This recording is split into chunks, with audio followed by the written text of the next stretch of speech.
sahani ipi nzuri kiafya kati ya hii hapa na hii hapa? Ndiyo somo la leo. Nitatumia sahani hizi kukuelewesha somo la leo. Save video hii ili uitazame vizuri, inaweza kupotea. Na mwishoni nimeweka ushauri wa kuzingatia ili uwe na afya njema. Hii ndo sahani yako unapotaka kupunguza uzito. Unadhani kula kiafya ni mateso? Somo hili linakuhusu. Mimi vilivyosindikwa hapana, vyakula vyangu ni asili tu. Hii ndo sahani yangu. Somo hili linakuhusu. Wale wa miili mipya tutaipata mbinguni. Somo hili nitasikitika usipolitazama mwanzo mpaka mwisho. Tujifunze sayansi kwa vitendo, na somo langu la leo ni jinsi ya kutambua kiasi cha wanga ulichokula katika sahani. Twende ubaoni. Sahani inayokushibisha ina kiasi gani cha wanga? Sahani inayokushibisha tunasema ni serving. Kama wewe unashiba sahani moja, basi una serving moja katika kila mkao. Vyakula vya wanga kazi yake ni kuupa mwili nguvu na joto. Nguvu zinazokuwezesha kufanya shughuli mbalimbali, hizo ambazo unazifanya kwa kutumia viungo vyako vya mwili. Lakini kuna shughuli zingine ambazo huwa zinaendelea katika mwili wako bila hiari yako. Shughuli hizo zote hutumia nishati ya mwili ambayo inatokana na vyakula vya wanga. Kiasi cha glucose moja endapo kikichomwa katika mwili huzalisha kiasi cha nishati ATP 32. ATP ni akiba ya nishati katika mwili wa binadamu. Kama unazalisha ATP 32, kila ATP moja huwa ina akiba 1012 kilocalories. Hii ni akiba ya nishati katika mwili wako. Glycolysis, Krebs cycle na electron transport system. Haya ni matukio ya kibiolojia ambayo huwa yanatokea ndani ya cell. Haya matukio ndiyo hutusaidia kuzalisha au kuvuna nishati hizi ambazo tumeziona pale, almost 360 katika kila glucose molecule moja. Tunapozungumzia sukari tunamaanisha glucose, tunamaanisha fructose, tunamaanisha galactose. Hizi ni aina za sukari ambazo mwili wa binadamu unazitambua.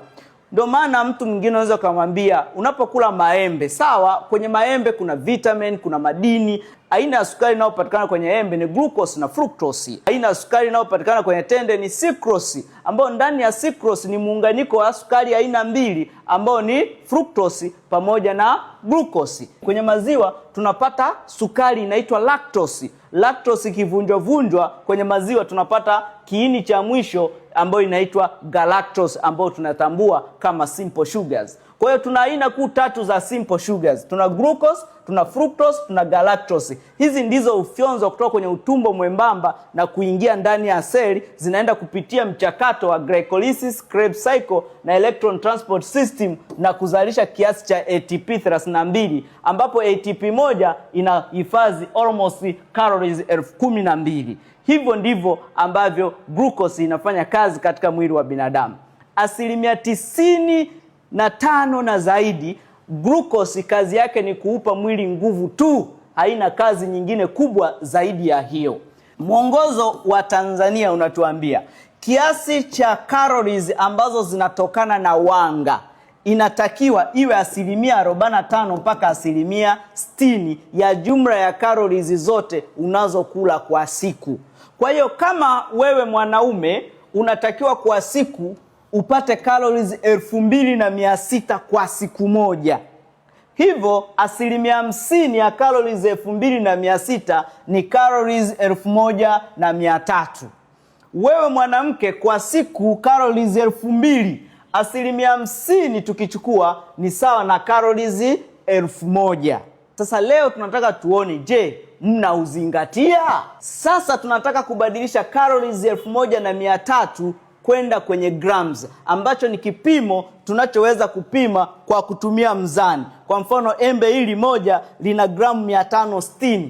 Hicho ni kipimo ambacho watu wengi wanakielewa, lakini calories watu wengi hawaelewi, ikiwemo labda na wewe. Twende kazi. Gramu moja ya chakula cha wanga kikiunguzwa katika mwili wa binadamu tunapata calories 4. Je, hizi calories ambazo ni 50% ya calories ambazo mwanaume anatakiwa kula kwa siku, ambazo ni 1300, itakuwa sawa na gramu ngapi? Tumepata gramu 325.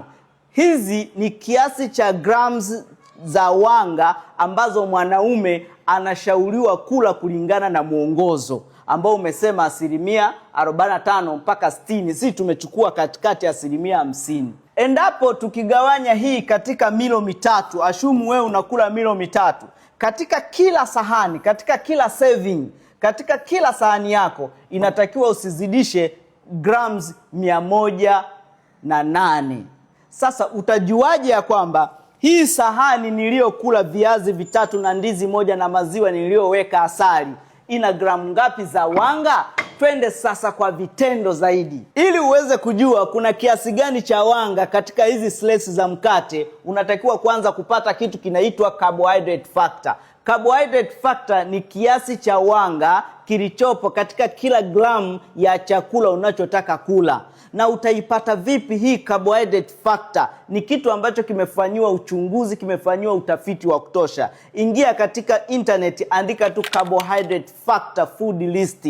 Utapata list ya vyakula na carbohydrate factor zake. Sasa ili uweze kupata sasa kuna kiasi gani cha wanga, kuna kitu kinaitwa per serving. Serving ni hizi slices unazokula, yani kwenye mlo wako una calculate kiasi gani cha wanga. Serving ni mlo. Sasa unachotakiwa kufanya, unachukua weight of your serving alafu unazidisha na carbohydrate factor. Kwa mfano nachukua hizi slices za mkate naziweka kwenye mzani, zinanionyesha hapa labda ni gramu 100. Huu ndo uzito wa slices za mkate nazotakiwa kula. Unazidisha na carbohydrate factor ambayo umeipull kutoka kwenye interneti. Baada ya kufanya hivyo, ukishazidisha unapata kwamba ukila gramu moja za slices za mkate wa white bread unapata kiasi cha grams 48 za wanga. Nimekuandalia sahani 4 tuzitumie kama mfano, utapata uzoefu namna ya kukalkuleti kiasi cha wanga katika sahani. Sahani ya kwanza ina embe. Embe hili hapa tunalipima. Tumelipima embe lina gramu 560, lina carbohydrate factor tumeangalia katika gazeti letu ni 0.15. Tukizidisha hii times this, ukizidisha hapo unapata gramu 84 za wanga katika hili embe. Kwa hiyo kumbe embe lina uzito wa gramu 560. Ndani yake ndo kuna kiasi cha wanga. Kwa kutumia carbohydrate factor ya 0.15 tulipozidisha ndo tukapata kiasi cha wanga. Achana na makamba, achana na majimaji, achana na vitu vingine ambavyo havituhusu. Kinachotuhusu kwenye embe ni wanga ambao ndo unaenda kuathiri kiasi cha sukari katika damu yako, ambao tumepata ni 84 gram katika hizi gramu zote 560. Mkate, tukichukua hizi slices za mkate hizi slices za mkate tukazipima. Tulipozipima tukapata gramu 85, tukizidisha na carbohydrate factor hii tutapata gramu hii. Tukachukua kiazi. Kiazi hiki tukachukua tena tukakipima kwenye mzani. Tukapata gramu 315, tukazidisha na carbohydrate factor tukapata kiasi hiki cha wanga gramu 59. Chai, hii chai tumeweka vitu asili. Tumeweka nini? Asali. Asali tumeweka vijiko viwili vidogo ambao ni sawa na mililita 30. Tumeangalia carbohydrate factor ya asali ni 0.82 katika kila mililita 15. Tulipozidisha tukapata 1.64 gram. Tukijumlisha hapa hii sahani inatupatia kiasi cha wanga gramu 186. Kwa hiyo kumbe hii sahani ukila kiazi cha kuchemsha asubuhi, ukala embe na slesi kama hizi ndogo ndogo 1 2 3 4 5 na chai ambao umeweka asali, utakuwa umepata kiasi cha wanga gramu 186.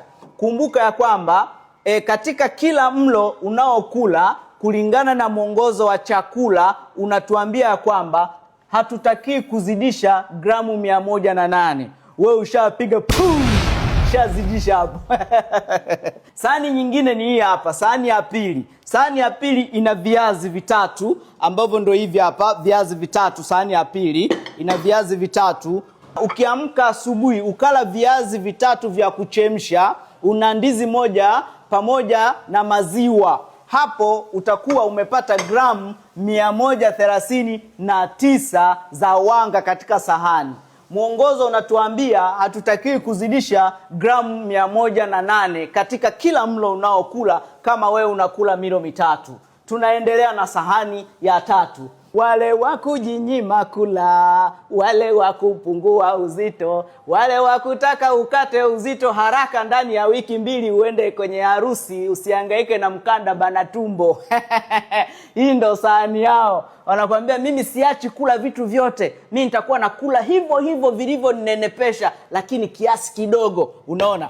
Anakaa kiazi hapa kamoja, anakaa slesi kama mkate, anakaa kikombe kama maziwa. Hapa hali. Jumla ni gramu 26. Kwa hiyo huyu ndiye aliyekula kiasi kidogo cha wanga. Angalau yuko chini ya kiwango ambacho tunashauriwa. Basi tumpongeze. Lakini je, utashiba? Huwa mnakula hivi?